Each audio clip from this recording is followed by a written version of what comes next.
Assalamualaikum warahmatullahi wabarakatuh. Salam sejahtera bagi kita semua. Yang saya hormati Bapak dan Ibu dosen, para pembina, serta seluruh hadirin yang berbahagia. Yang saya banggakan teman-teman mahasiswa dan adik-adik SMA yang hadir pada hari ini. Izinkan saya mulai dengan sebuah pertanyaan. Berapa kali sih hari ini kalian udah buka Instagram, TikTok, atau Twitter?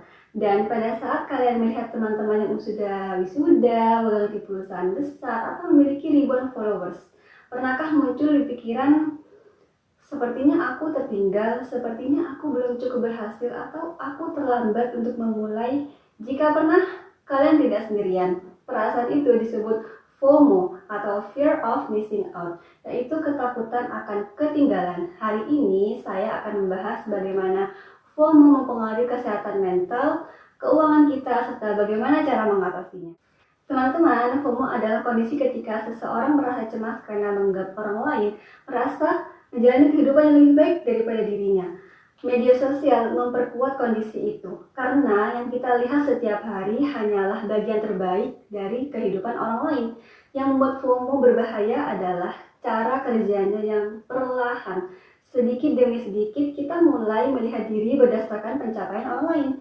Dan ini bukan sekedar perasaan pribadi. Penelitian Wahidun Tias dan rekan-rekan pada tahun 2024 menunjukkan bahwa sebanyak 56,64% siswa SMA berada kategori FOMO sedang dan 11,06% pada kategori FOMO tinggi, yang artinya lebih dari separuh remaja Indonesia merasa takut akan tertinggal. FOMO berkaitan dengan konsep social comparison atau perbandingan sosial. Secara alami, manusia memang membandingkan dirinya dengan orang lain. Namun, di era digital ini, perbandingan itu tidak lagi berdasarkan pada teman, tetangga, atau orang-orang sekitar kita, melainkan pada berjuta-juta orang di media sosial. Kajian Triastuti tahun 2025 menjelaskan adanya fenomena silent anxiety atau kecemasan akan muncul secara diam-diam namun sering dianggap normal. Padahal ketika kita mulai mengukur nilai dari jumlah likes, follower, perlahan harga diri kita itu mulai menurun.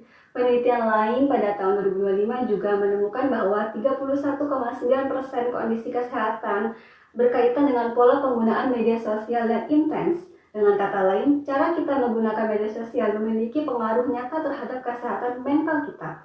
Tidak hanya itu, FOMO juga berdampak pada keuangan. Pernah nggak kalian membeli sesuatu hanya karena sedang viral atau trending, dan semua orang memilikinya?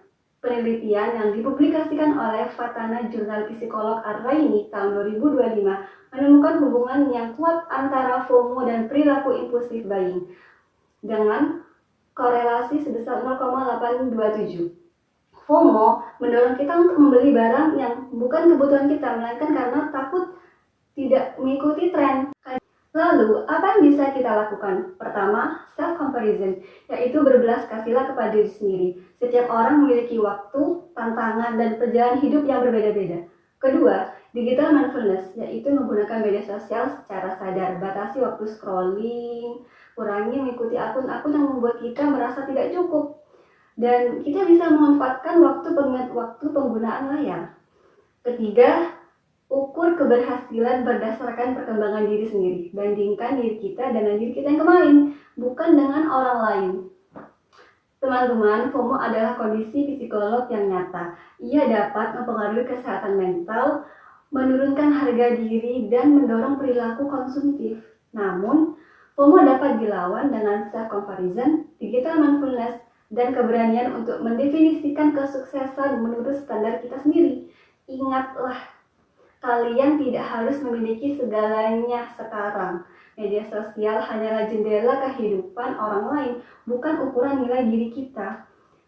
Sebagai langkah sederhana, saya mengajak kalian untuk mematikan notifikasi selama 1 jam aja, tapi setiap hari, dan menggunakan waktu itu untuk hal-hal yang benar-benar bermanfaat bagi diri sendiri, seperti membaca buku, berbicara dengan orang-orang sekitar kita, orang yang kita sayang, orang tua, saudara, atau sebagainya. Karena keberanian terbesar di era digital ini bukanlah tampil di depan kamera, melainkan berani menjadi diri sendiri ketika dunia terus meminta diri kita untuk menjadi orang lain.